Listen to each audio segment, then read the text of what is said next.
Good morning, everyone. We're continuing here in the words of the CHOFETZ CHAIM, and he writes over here the following: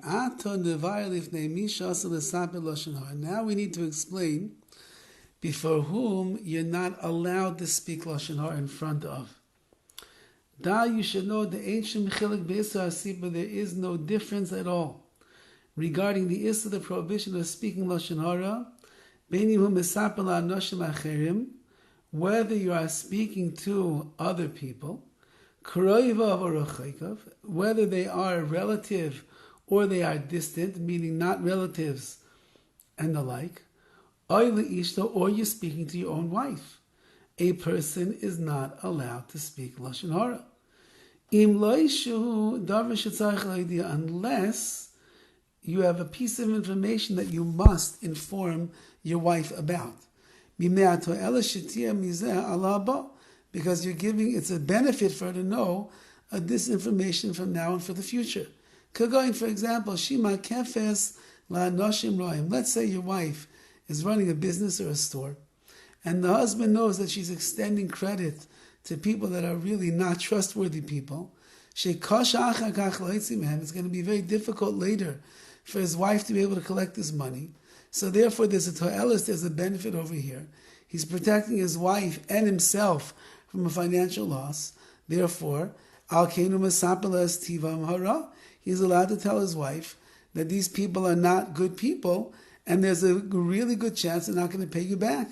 And therefore he's cautioning her, do not extend the credit to them, do not give them the goods without them paying up front. You cannot trust them. Vuadin, so too. When one business partner wants to tell another one negative information about certain individuals that they're doing business with, who according to him they're not trustworthy people, the koki agavna, and similar any type of a case, when your words are going to be l'to'elis for a benefit, to help a person and save a person from making a big mistake in business, which is going to end up incurring a financial loss, then you're allowed to say over what you know for benefit purposes over here.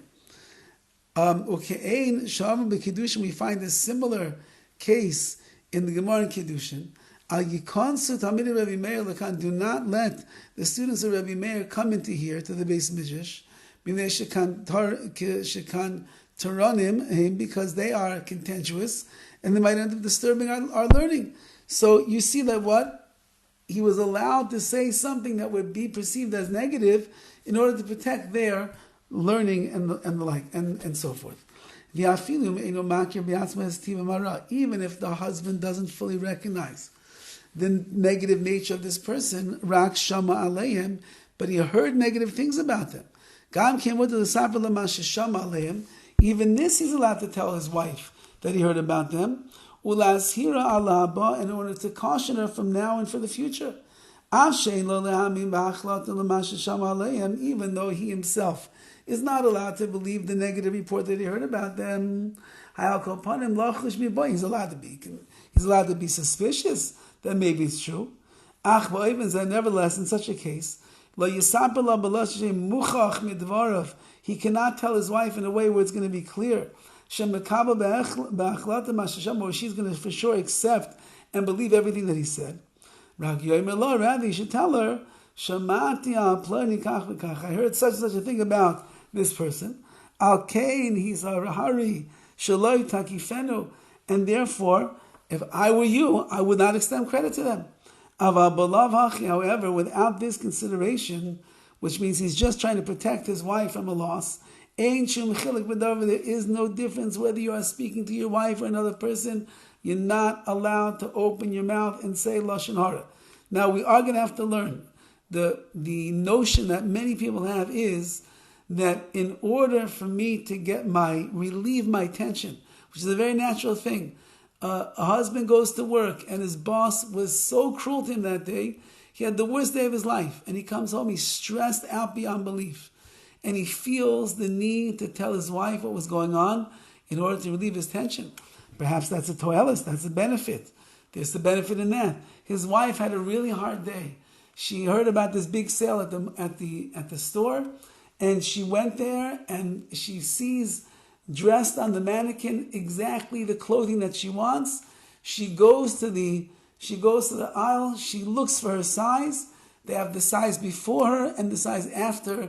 They don't have her size, and that's it. Her whole day now is ruined and she's in a rotten mood. So when her husband comes home from work, she has to tell her husband, Nebuch, I couldn't get the dress that I wanted.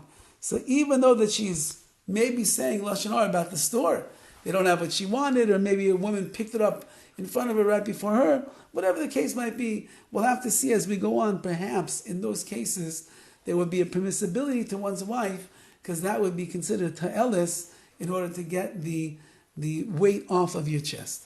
Have a wonderful day.